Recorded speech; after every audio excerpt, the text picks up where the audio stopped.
It is time for Around the 412 with Smitty and Tyler.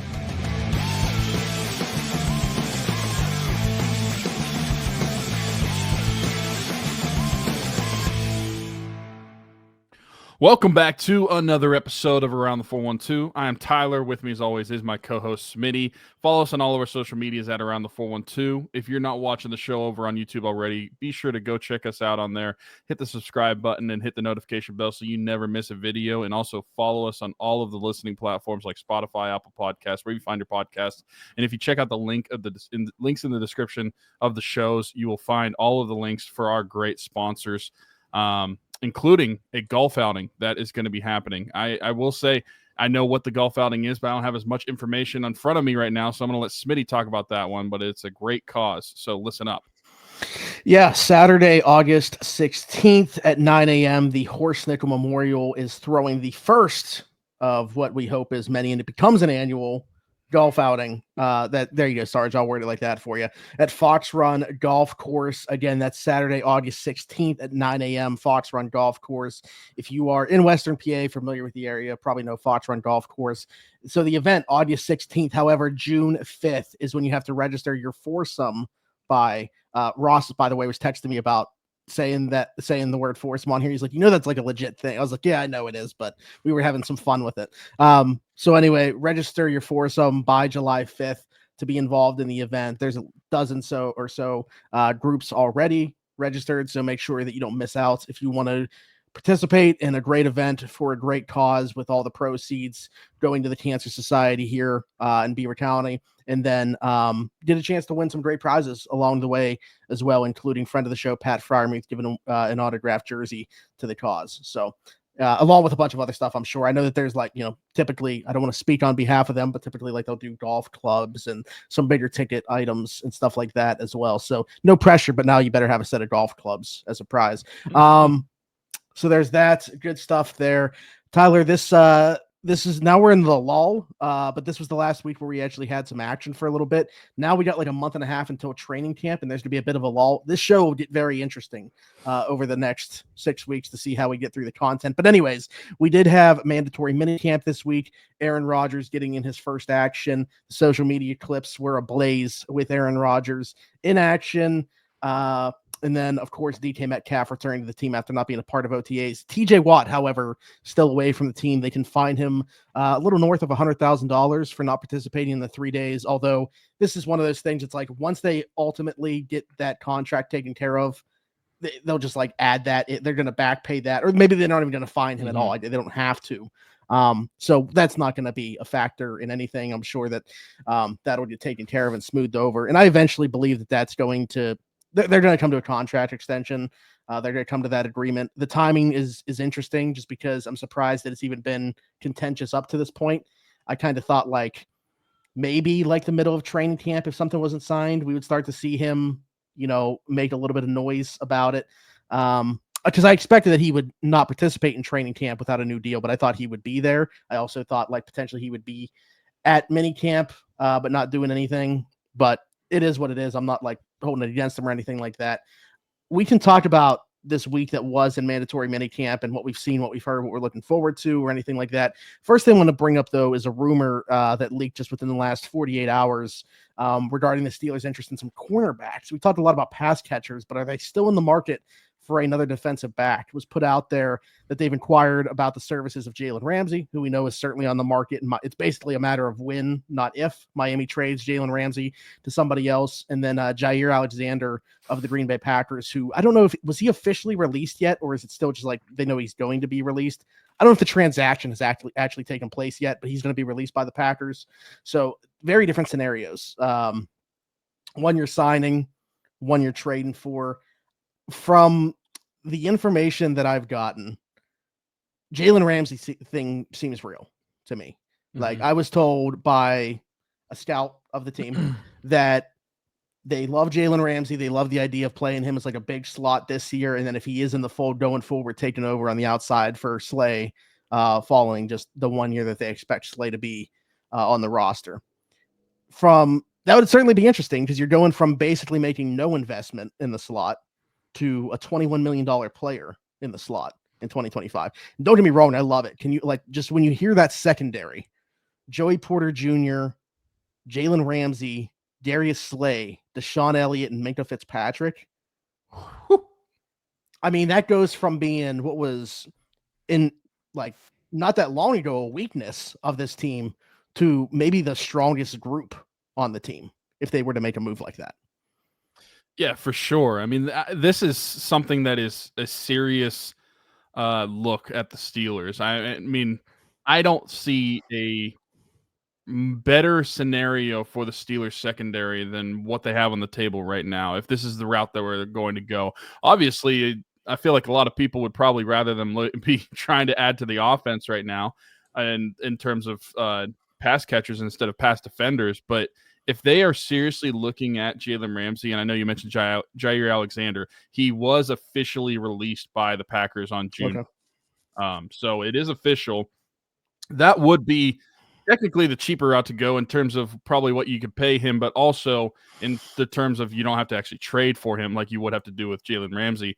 But Jalen Ramsey specifically, since we're talking about him, to me, that would be the dream. Like you're saying, name recognition alone for all those guys, but still the talent that he can bring to the slot position, that is something that the Steelers have been lacking, I would say, for the better part of 4 or 5 years, a true high-end slot since Mike Hilton left. Since Mike Hilton left. Yeah, it's something that they've been searching for. If they're able to find that in the way of trading for Jalen Ramsey, I'm sorry to Beanie Bishop, but your job's taken.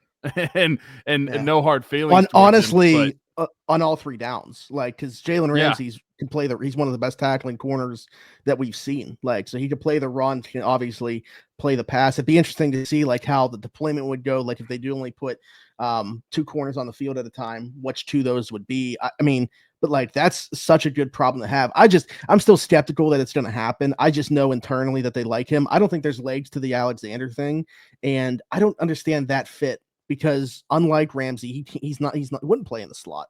He's played a total of 100 snaps there in his NFL career, and now that he's endured a couple injuries that have kept him out for 20 games over the last 2 seasons, it's hard to imagine him now shifting into a full-time role inside in the much more physical position. So I think that one there's nothing to.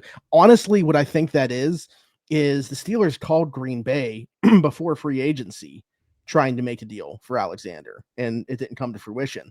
I think people knowing that previous interest are still trying to connect those dots. I'd be surprised if there was any conversation recently about Jaire. Yeah, looking at the depth chart for the Steelers, knowing that you have Darius Slay and Joey Porter Jr. as slotted as your starters on the outside, knowing you have Corey Trice in the fold as well, and the Steelers have high expectations for him and high hopes for him, it doesn't really make sense to add another outside corner. So I agree with everything that you're saying. Jalen Ramsey definitely seems like the more viable option in terms of actually seeing the field and not taking away time from somebody else that you're expecting to be a starter. So I agree with you. I think that Jaire Alexander doesn't really make sense. Jalen Ramsey would be the clear option. But what would you make of this? And maybe this is just because of a lack of we've talked about it recently with the pass catchers on the flip side of the ball. There's just not a lot of movement right now. Everybody's going to be waiting for trades to happen until they get closer to the preseason and potential cuts that are happening, rosters trimming down. So it's kind of stagnant on that side. So I guess when as I'm talking, maybe it's not as surprising to me that the Steelers are looking on the opposite side to add, seeing as the settlement of the pass catchers is going to take a longer term. But still, the fact that the Steelers have shown even interest in someone like Jalen Ramsey, that's something that I would not have seen coming, and something that is huge to me, showing that the Steelers are serious about 2025. I feel like the narrative around quarterback specifically has, I feel shifted a lot of people's thoughts to view 2025 as a stopgap year, more or less, for what the expectations for the team should be. But if they make a move like this is the Steelers saying 2025 is serious and they're trying to compete. I love Derek Bell, friend of the program, although it's been a while since he's been on here. We should get him back on here. Put out there maybe they're trying to like 2015 Broncos this. Like if you did Jalen Ramsey, the defense has the opportunity to be like that good. Like they obviously have to be much better than they were down the stretch last year, but Jalen Ramsey gives them the ability to, like on paper, be so and become a real strength this team. I mentioned, I think Slay is an upgrade upon Dante Jackson. I think like second year Payton Wilson obviously will be much better than year one Payton Wilson in my mind. And then, I don't want to say complete non-factor, but like you spent a first round pick on Derek Harmon to replace Larry Ogunjobi. And I think that that's an upgrade there as well. Yeah. And then and I get the idea that like, even if you're average on offense, you should think that defense can carry you. And then once you get into the playoffs, who knows what's going to happen? Recent history has not been on the Steelers side in the playoffs, but should we be holding the results of the 2017 to 2014 or 2024 Steelers against the 2025 Steelers before they even play a game? That's why I have such an issue when people continue to bring up the playoff drought, because I get it. It's just there's so few people that are still even in the organization from that even time. if you look at just the past 5 years with their recent playoff games, think about how many different quarterbacks alone have started a game for the playoffs for the Steelers. Yeah. I feel like that and alone, I get it, because just looking at that position I understand it's the one team under one head coach. It's all connected. That's the type of carryover way. Yeah. Mm-hmm. However, like it's not the same team. You have had Ben Roethlisberger, I guess it was Mason Rudolph, and then Russell Wilson start playoff games for you over the last few years. Yep. I feel like the consistency there is not something that you could really add up to say that it's all the same thing every single year. Obviously, the result's the same, the loss is the same, and it stings just as much.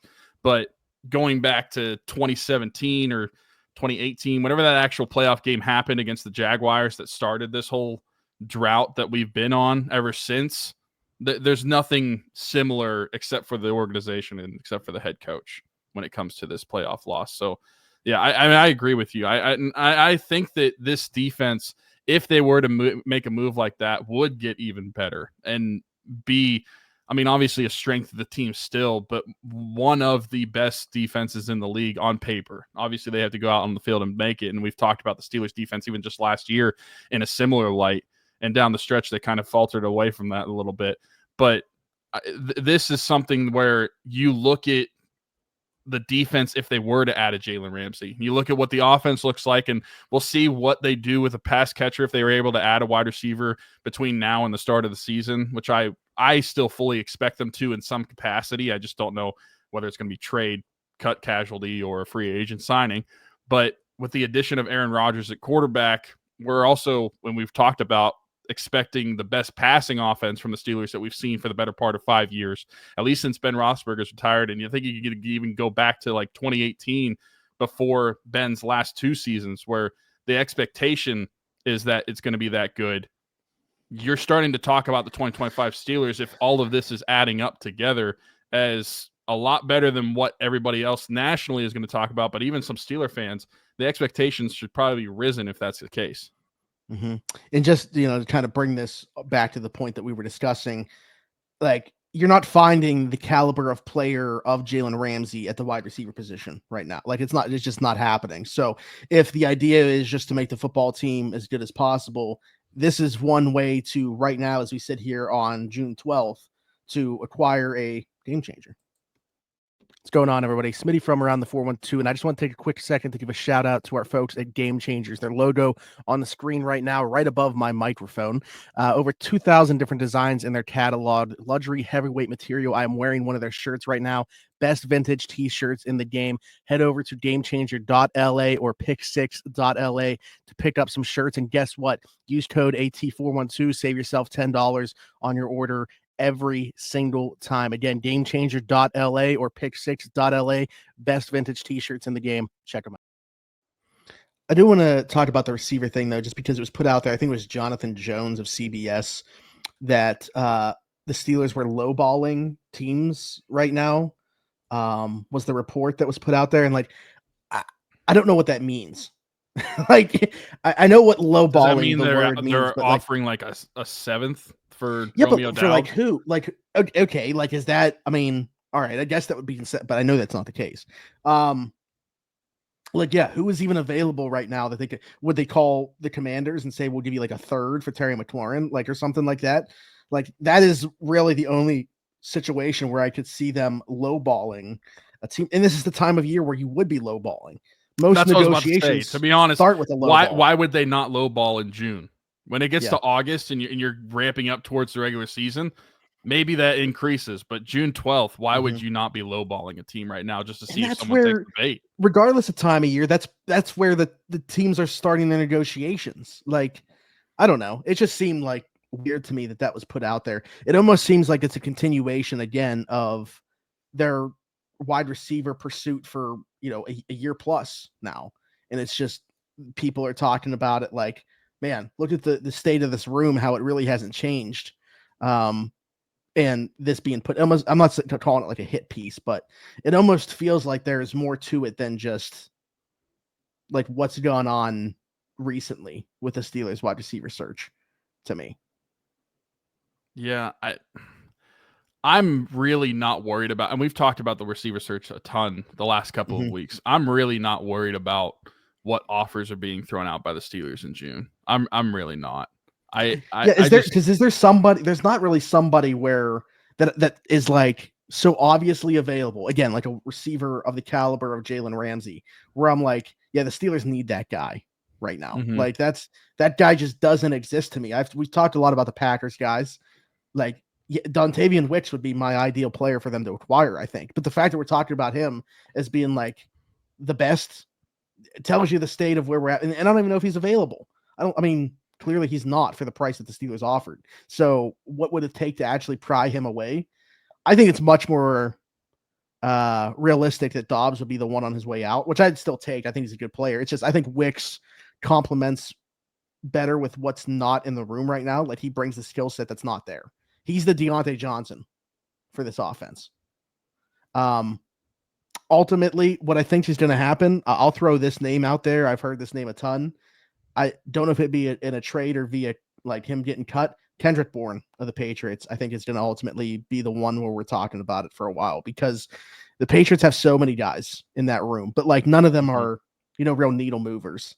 But their top four is pretty much, so you got Diggs, assuming he can, stop giving people whatever he was giving them on a yacht or whatever, and stay out of trouble. You got Mac Hollins, who they signed in free agency. They just drafted Kyle Williams, and they got Pop Douglas, who's their like set in stone wide receiver 4 because he's also a punt returner. But then they drafted 2 guys last year, Jalen Polk, who was not very good for them, and Javon Baker. Then you got Kendrick Bourne. They got this undrafted kid, this white kid from somewhere. I don't even know where he's from, but they keep talking him up in OTAs and in minicamp. So like that is a very crowded room, but it's a lot of like bottom of the roster guys. I'll tell you right now, if they're willing to move off of Jalen Polk or Javon Baker after 1 year, give me either one of those guys. But I think Kendrick Bourne's the most realistic because he actually has some like salary that they can shed. Yeah, I think that's a good shout. The Patriots aren't a team that we've really talked about a ton when it comes to receiver depth, and maybe it's just because I feel like it's looking at their depth chart right now.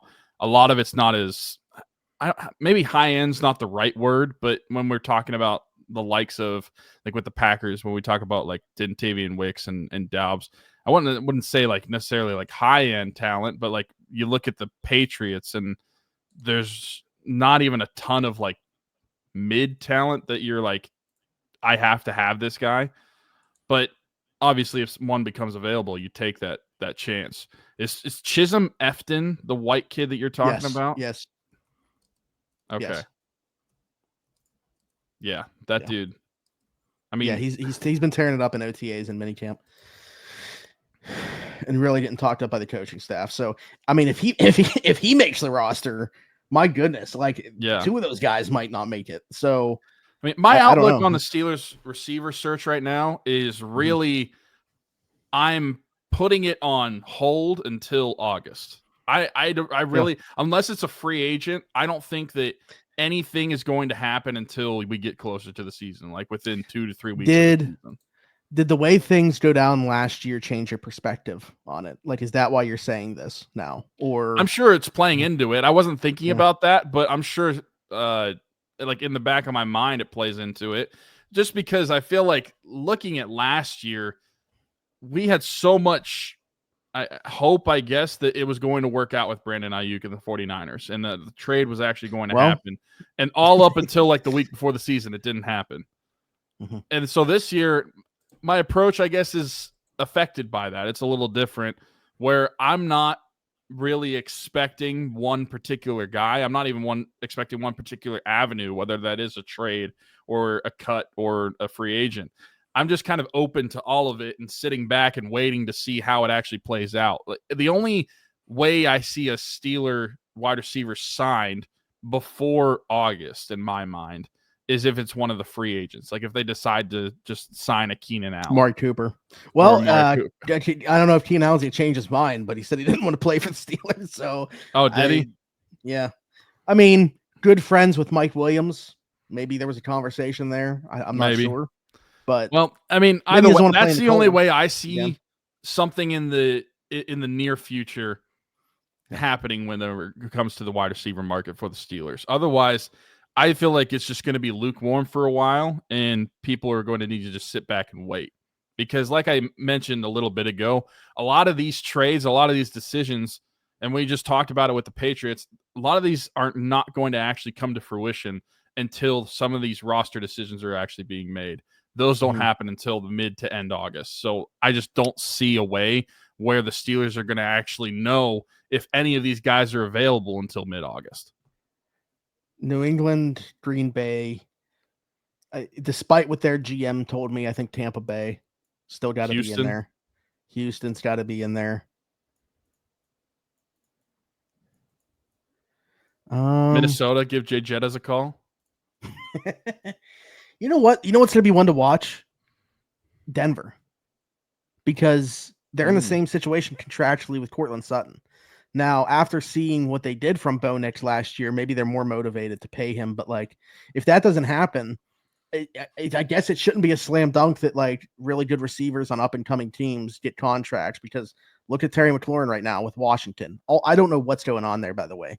Like, you just went to the NFC Championship game with a quarterback that is on a rookie deal.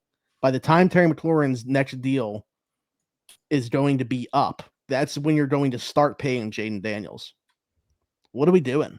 Like, why is this not already done? And you've had an ownership group come in and just be so much more willing to spend money. Like, I have a hard time wrapping my mind around what's going on in Washington right now with that Terry McLaurin situation. Especially considering in the year that he just had, like, he's been a great player in the past without a quarterback. Then he had a career year when he actually got one. Well, considering that you're looking at most of these guys in their depth chart when it comes to wide receiver, and I mean, Noah Brown is fine, but he's injured. Deebo Samuel, best days are behind him, and he's fat. KJ Osborne, I feel like his best days are also behind him in Minnesota. Luke McCaffrey, I mean, fine player, but like nothing special. I know he's on my dynasty fantasy team. Jalen Lane, we'll see how he turns out. He's just a rookie this year. And then washed up Michael Gallup, his best days are behind him as well. I don't see why the Commanders are. What's the holdup? I don't see an issue with giving Terry McLaurin a new contract for the reasons you just laid out, where financially it makes sense with your rookie Pro Bowl quarterback, but also you don't have anybody at receiver. You're starting fresh. You want to look like the Pittsburgh Steelers, except you have a quarterback? Get rid of Terry McLaurin, and there you go. Your receiver room is pretty much the same.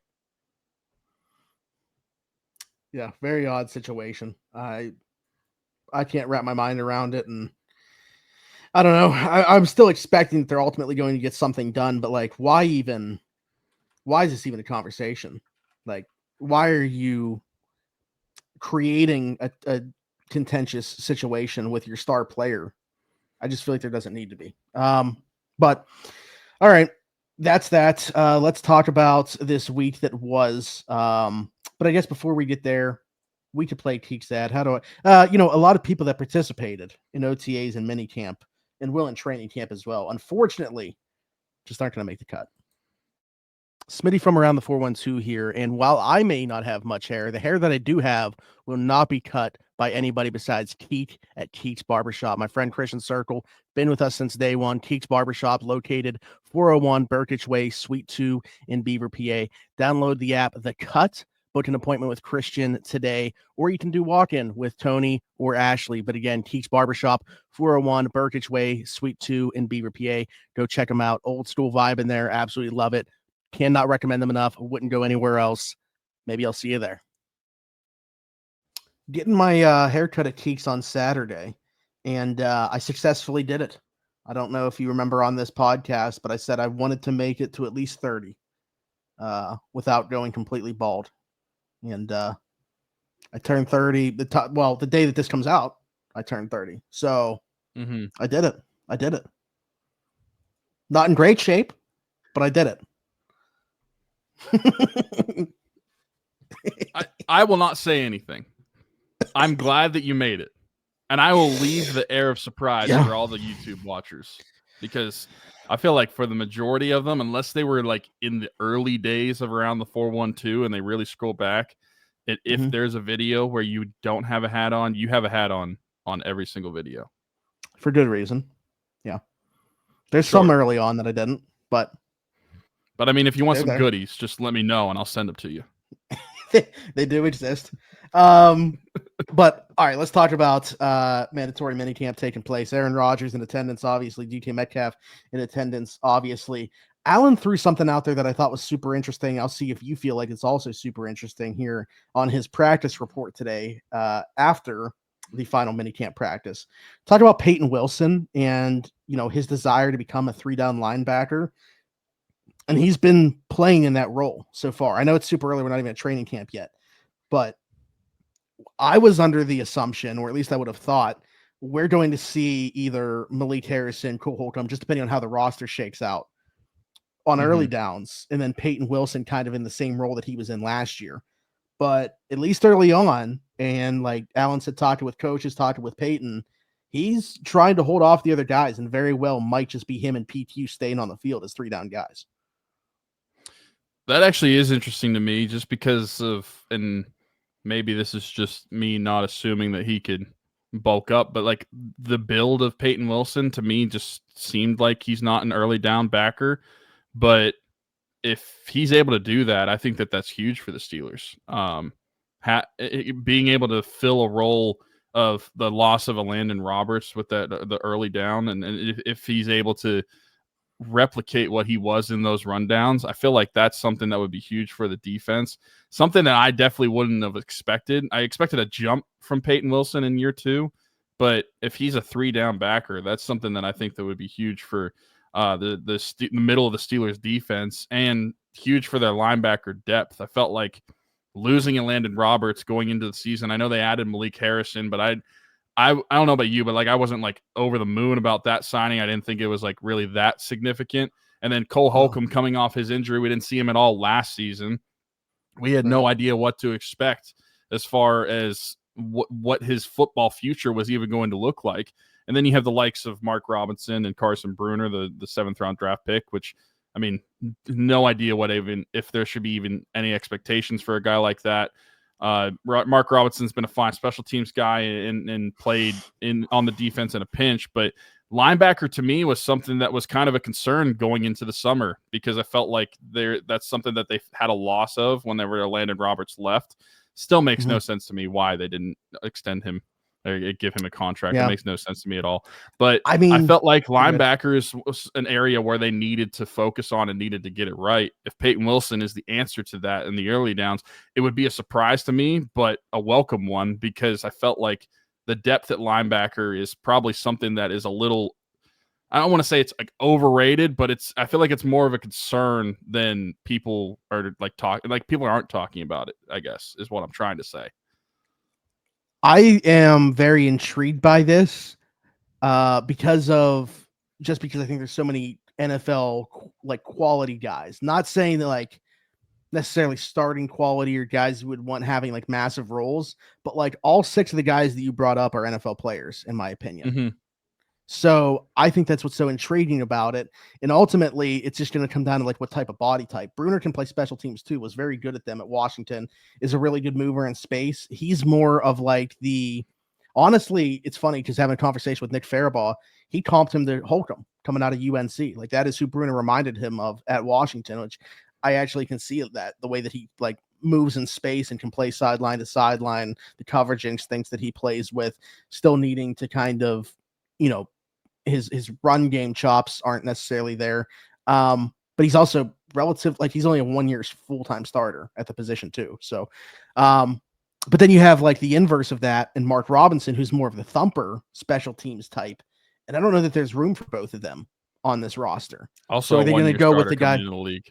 Yeah. Are they going to go with, the bigger bodied thumper type or the better mover in space if that's between just those two? I mean, I'm in full agreement. Like if Landon Roberts was in this room right now, just swap that for Malik Harrison. This is one of the better like rooms, in my opinion, on the team. There's just still so much question for me about the fit of Malik Harrison and how exactly he's going to be deployed. I mean, you gave it like, it's not like a nothing contract. Like I think he's going to have a role. I just don't know exactly what it's going to be. I was under the impression like two birds with one stone is what they were trying to do. Have him replace Landon Roberts and Tyler Medikevich, like playing defense and special teams. But now I don't know, because then you spend another pick on a linebacker and like all nothing but great things about Cole Holcomb physically in terms of his return. So I don't know. I'm not saying that room is necessarily good or I think it's good right now, but I think it's one of, if not the most intriguing position battles to watch at training camp. And I agree with that. And I think that's why I said going into the summer, that's something that this position group, they need to figure out who their players are, because I feel like I named 6 guys and I'm not sure who's playing where as far as the depth chart goes. And if Payton Wilson is taking over that, then obviously that's huge for him individually, being able to beat out those guys. Like you mentioned, those are all NFL caliber players, and if you're beating them out to be that 3-down backer, that's great. But also that's great for the Steelers because, as you just alluded to, not really sure what Malik Harrison is going to have as a role for the Steelers defense. And Cole Holcomb, he looks great physically, but I just don't know what he's going to look like actually on a football field. Game speed, what's that going to look like? And then the other two, I mean, they're depth pieces. I don't really expect them to have a ton of playing time on Sundays. So that's why like linebacker to me is so intriguing, just because I feel like obviously you've got Patrick Queen as your star in that room, but then other than that, like there's a lot of snaps that are up for grabs for a lot of these players. And if Payton Wilson's the one running away with it, then great. That figures out a problem that the Steelers could have had. Yeah. So that's going to be the defensive line, super deep too. I mean, they brought Isaiah Loudermilk back. Dean Lowry's still on there. They drafted 2 defensive linemen, obviously Cam Hayward, Keanu Benton. I don't know if you're considering just the Marvin Leal, just an outside linebacker now, or exactly what the plan is there. Like even already cutting Monty Adams. Yeah, well, that's very likely. Even already cutting Monty Adams from the equation, though, that defensive line is probably going to have an NFL player cut from it as well. So I think that's probably right there with linebacker for me for most intriguing. And honestly, I would say probably a better group. Like I feel better about the depth that's there. I almost relate that to like last year when we were talking about the offensive line before they suffered the rash of injuries that they did, how deep that group was, where there was like 10 NFL players on that offensive line. Yeah, I think the defensive line group is going to be pretty good this year. I mean, swapping out Ogunjobi with Derek Harmon, I consider that a win. I have high expectations for Derek Harmon in year 1. But the real battles, like you were talking about, I don't think the concern or what you're going to be paying attention to is really going to be among any of the starting positions for the defensive line. Right. I think that all of it's going to be towards the back end. Like what does it look like? They brought in like a Daniel Ekuale, who was a starter last year in New England. Pretty good player. He's a backup here. Like, I mean, they're super deep, and there's going to be an NFL player that's cut from this defensive line. Maybe that's a way. Again, you're not talking about like a super high quality caliber. Maybe that's how you get like another team has a plethora of receivers but needs a defensive lineman. Maybe there's a swap to be had there with the depth that we have compared to the depth that's somewhere else. Yeah, I mean, I think that's fair, and that's why a lot of this conversation, going back to wide receiver, I feel like there's always some positions that we end up talking about a ton. But going back to it, you're not going to know until some of these roster happenings are happening in August. But that goes with the Steelers too, like you just mentioned. That we're not going to know some of those battles playing out until we're in August and we know who's going to be making the roster. So it's going to be a slow burn for a lot of these things. I'm looking at the Packers defensive line right now just to see if there's any intrigue there.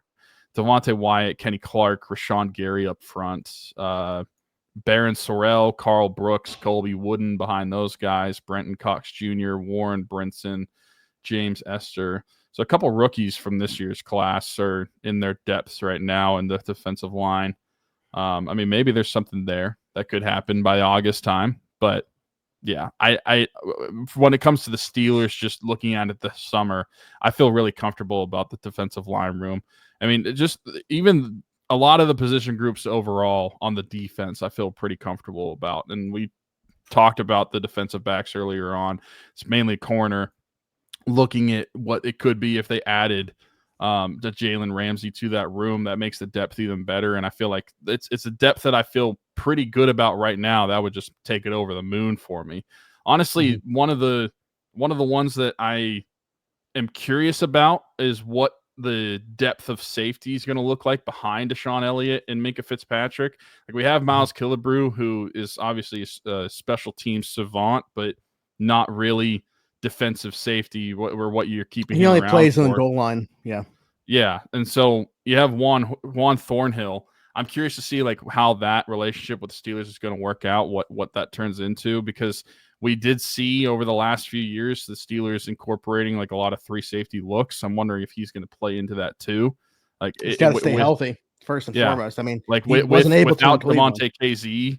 I feel like how's that going to affect the Steelers defense for what they brought into the safety room too? Mm-hmm. I mean, assuming health, I think Thornhill's a better player than KZ. Like, I like their chances of being able to throw 3 safety looks at teams with those 3 if all 3 are able to stay healthy. Yeah, I mean, Castro potentially figuring into it as well. If he's able to make the 53-man roster, he's got a good shot for a UDFA at the very least. I was kind of hopeful we would see him work into the slot. That has not he hasn't done any of that yet. Like, it's been Beanie Bishop, Dante Kent, and some other guys. So I think that's going to be Nick Faribault, by the way, has been really talking up Dante Kent to me. Like, the thing is not necessarily great for a guy that was playing outside corner for their calling card to be, he's a really good tackler. But if you're transitioning him into the slot, this is what we talked about with Jalen Ramsey. Like, Dante Kent's a very good tackler. And we know that the ball skills are there. It's just, he was also giving up explosive play after explosive play there as well. But, for a 7th round pick, I think you can make a worse dart throw than a guy that's around the ball a lot and can tackle. So he's got a shot to be, at the very least, I mean, push Beanie if they don't acquire somebody else for that slot spot. That's true. I just selfishly, I hope they trade for Jalen Ramsey and we don't even have the conversation. Yeah. I mean, that's another thing too that's probably worth bringing up in the TJ extension talks is they're probably waiting to see what else they can do, because that could determine how they structure TJ's contract. Like, if they don't go out and make like another big splash, then maybe they front load TJ's contract and give him a bunch of money this year just to make sure that they're spending the money this year. If they go out and get somebody else, then he can make very minimal money this year, put it into a signing bonus, and then spread out the cap hits much more. So I think that like there's more to TJ not having an extension yet than it is just like their typical timeline. I think it's because they want to continue to shop around for upgrades to the roster.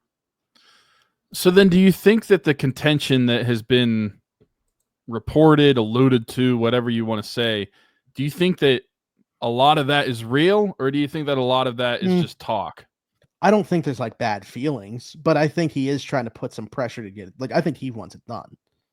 I think the team is like, hey, TJ, like, we understand that, but again, we're still working on what this roster is going to look like in 2025 because we know you're going to be a part of it. Let's see who else we're going to get to be a part of it. And I'm hopeful that TJ would be understanding of that. And like, why wouldn't you want to play on a better team? Like, could you imagine? We talked about what this defense can still be really good without the addition of Jalen Ramsey. If they get Jalen Ramsey, I mean, if they don't end up being like top 3, top 5, it's a massive disappointment.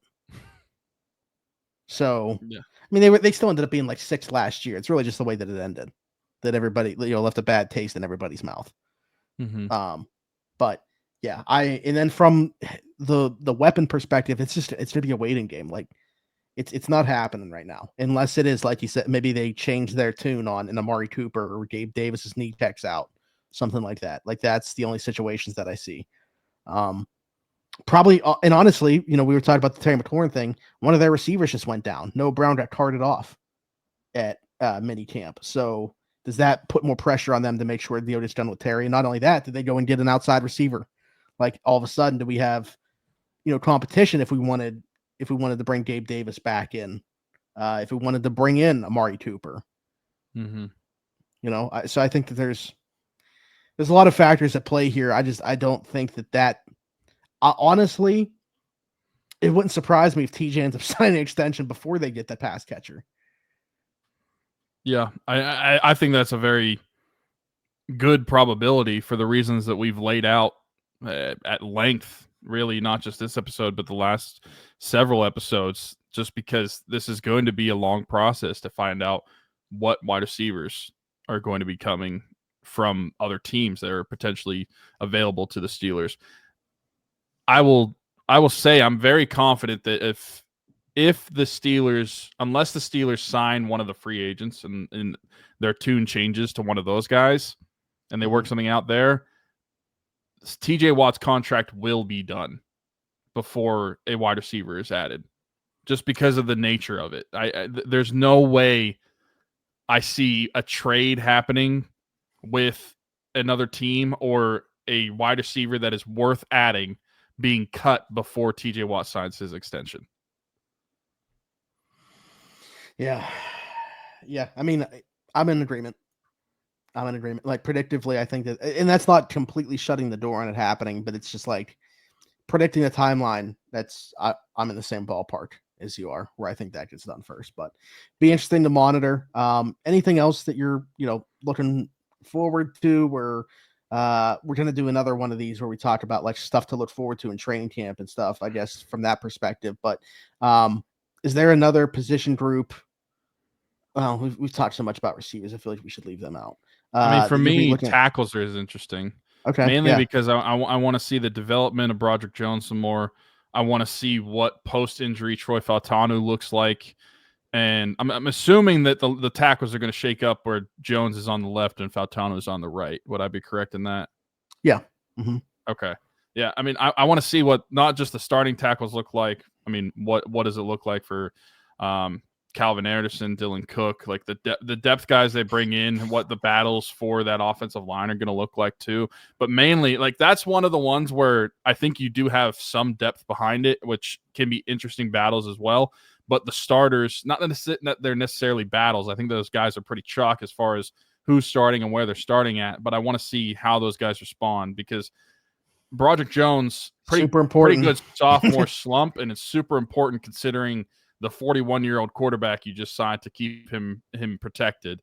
And then Troy Fautanu, I have a lot of confidence in him, but he only got to play in like one game last season. So you haven't really seen a ton of him in the NFL. So wanted to see how he'll respond back. I mean, it goes for the offensive line as a whole, but mainly the tackle positions, especially the top two, are ones that I'm going to be intrigued more so in training camp, because you only got 3 days today. But like, I want to see how that line develops as a core, and then how those guys are protecting Aaron Rodgers in camp, because that's something where I could say this is going to be the best passing offense that we've seen in 5+ years for the Steelers.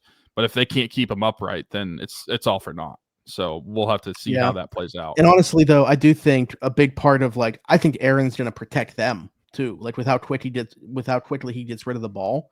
Like, fastest to get rid of it in the league last year. I don't think that's necessarily going to change. And I think Arthur Smith's offense is kind of conducive to protecting the offensive line as well. So I think they're going to be able to mask some of that even.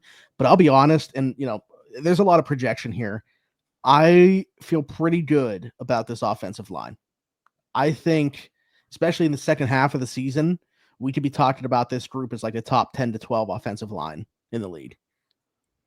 Because that's how good I feel about, obviously, second year Zach Frazier. I think Mason McCormick showed some promise, and I think he'll be fine, like especially in the run game. I think he's going to be good.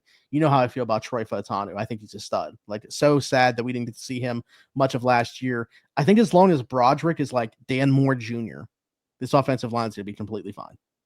Hopefully he's better than that.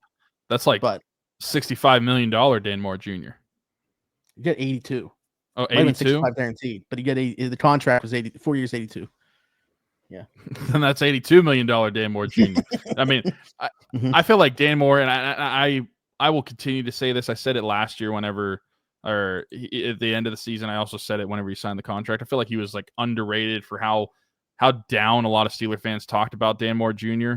Obviously, I wouldn't want to be the team that pays him that contract, but for a fourth round guy coming out and seeing how much he played, I feel like that's great value that the Steelers got out of him. That's exactly it. Is he was providing very good value.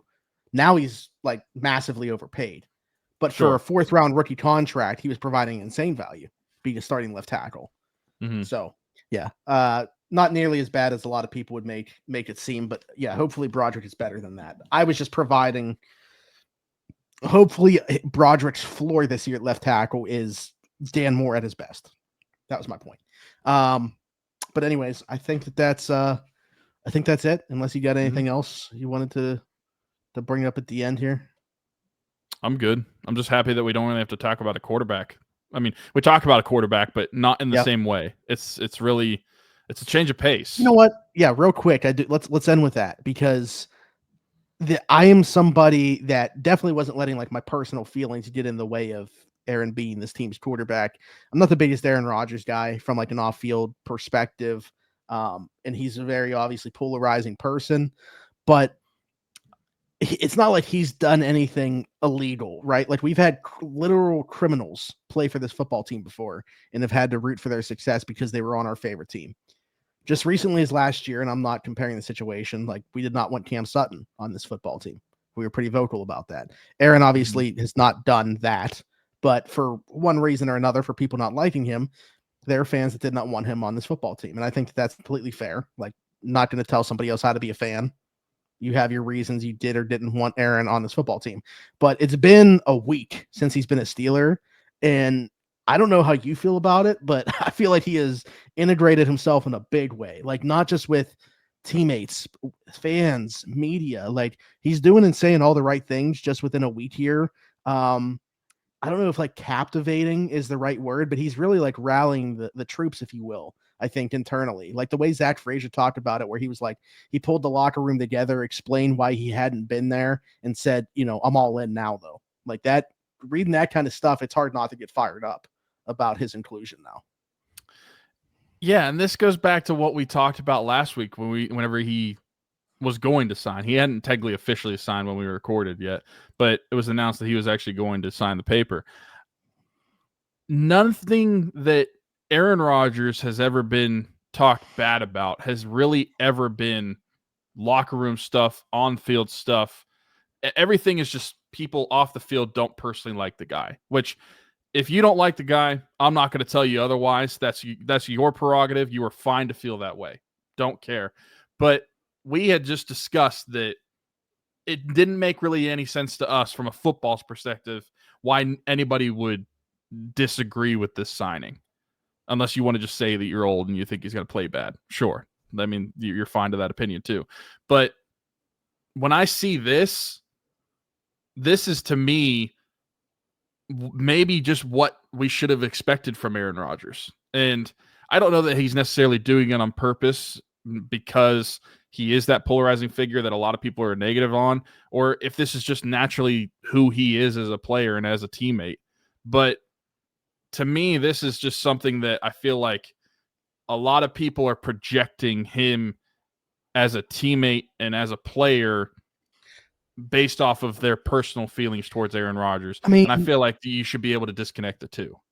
Isn't the best example to look at is the relationship that he had with Jordan Love, the guy he knew was eventually going to take his job. And Jordan spoke glowingly about the way that he was a mentor to him and the relationship that those two had.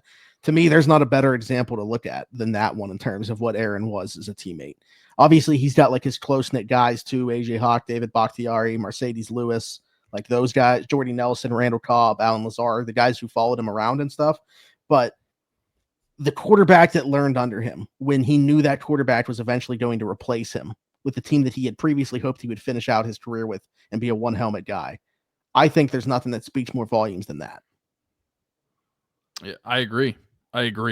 And so to me, this is obviously positive signs to see. I love that this news is coming out, that it's really rallying around Aaron Rodgers, but I never thought this wasn't going to be the case. There's nothing from a football perspective that about Aaron Rodgers where I thought it was going to be negative, outside of the chance that he is just going to be 42 years old by the end of the season and maybe washed up by the time we're playing games.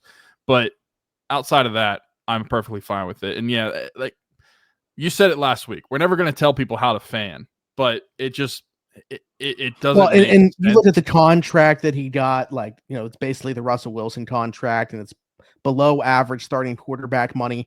There is not a football reason to not like this. He like, even if he takes another step back, which actually he took a step forward from the first half of last year to the second half of last year, but say he takes a step back, like, still, if he even plays like a starting quarterback, it's still a bargain. I don't know. There's not a football reason to dislike this. The only reason to dislike this is you don't like Aaron Rodgers, and I fully get it, but it is what it is. Unfortunately for you, this is the reality. This was their best option for 2025, not committing anything to 2026. So Aaron Rodgers is team starting quarterback. Yeah. I was gonna say something. Maybe I shouldn't say it. No, I'll say it. I'm just saying, like I said, don't want to tell you how to fan, but if you're a fan that is going to hold up players such as Ben Roethlisberger, James Harrison, Santonio Holmes, Antonio Brown in the light that people do, I mean, Antonio Brown's a little different case because there's actually something new about him. Recently, literally, like, as at the time that we started recording this podcast, he has a warrant for his arrest for attempted murder for a shooting at a celebrity boxing event. Okay. Well, listen, none of that happened while he was with the Steelers. All he was with the Steelers is a little bit crazy towards the end. But my point is, if you're going to hold up these players in the light that you do because they played in a Steelers uniform and you were fine with them playing for the Steelers because they were Steelers. I just thought about some. I don't know why I just thought like, about this. Look, okay, stick with me here. So you got to picture this. I'm creating a meme with my voice. You know the meme where it's like the dominoes, like the domino effect meme? Uh-huh. Juju Smith-Schuster wins team MVP is the first one. The last one is Antonio Brown attempted murder.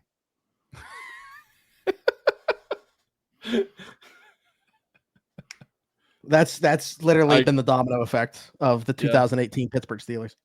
Uh-huh. Yeah, no, I understand that. I can see that. But anyway, if you're going to hold those players up and you're going to like those players as Steelers, to me, it is a little hypocritical or a little if you do not support Aaron Rodgers. But sure, yeah, that's just. And I actually had somebody reply to me. I keep forgetting to address this on Steelers Afternoon Drive. If there's somebody that also listens to this, great. If not, I'll have to bring it up on there as well. But I've mentioned the Cam Sutton thing when we signed Aaron Rodgers because I was so vocal about not wanting to sign Cam Sutton. They were like, "Did you feel the same way about Ben and James Harrison?" Like, as people, like, they were already on there's nothing that I could do about it. Like, it's not like I would have been like, "Hey, I need the Steelers to cut these guys, or I'm never watching a football game again." Like, that's not. I still watched the Steelers last year even with Cam Sutton on the roster. I would have just preferred that my football team did not employ Cam Sutton. And unfortunately, the reality of this, and I'm not saying that this is like how I feel, but like, be who you can afford to be, right? Ben, the player, was making up for in a lot of ways how people felt about him as a person, to the point where they were willing to look past it. Same thing with James Harrison. 2025, Cam Sutton was certainly not doing that. For very different reasons. By the end of the year, everybody was in agreement with us, and that they did not. They would have just rather have not had him on the roster. So I don't know. It's a convoluted conversation, but at the end of the day, nobody or very few people are going to give up watching their team or watching football because of a roster decision that their team makes. So. I mean, and if you do, that's your choice to do so. But I think, like you said, it's hypocritical and a lot of it's fickle in terms of the way people are discussing this topic. I'll be curious to see if Aaron Rodgers wins a playoff game for the Steelers, the tune that people are talking about in January. Yeah. A playoff game. Yep, that's exactly where we are. That's the goal, winning a playoff game. Yep. For a lot of the fan base, you would think so.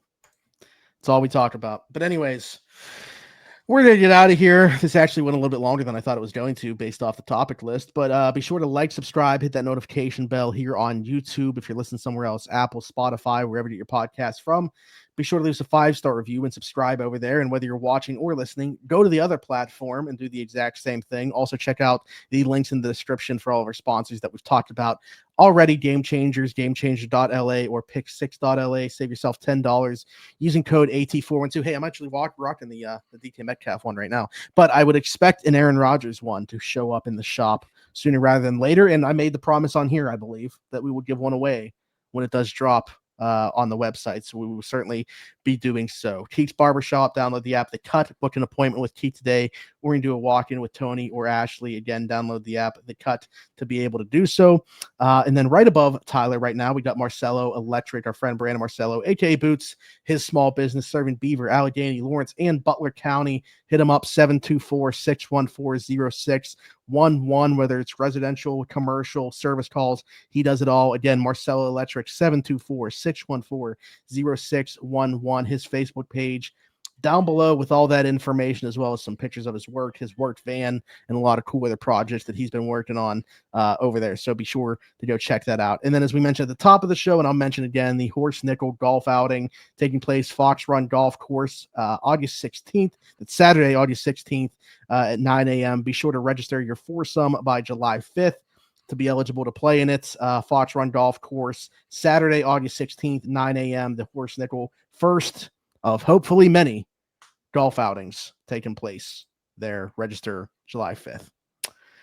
Good stuff. As always, hit us in the comments with your thoughts on anything we talked about today, question for a future episode, all that good stuff. How you're feeling about Aaron Rodgers being this team's starting quarterback, their pursuit of a wide receiver, and if you think there's any smoke to the Jalen Ramsey or, for the sake of argument, Jaire Alexander stuff as well. And then hit us up on anything at around the 412 and our handles down there as well. Weiler_Teach33 is Tyler. Zachary Smith PGH is myself. Until next time, for Smitty and Tyler, thanks for watching the Around the 412 Steelers show. We'll see you next time.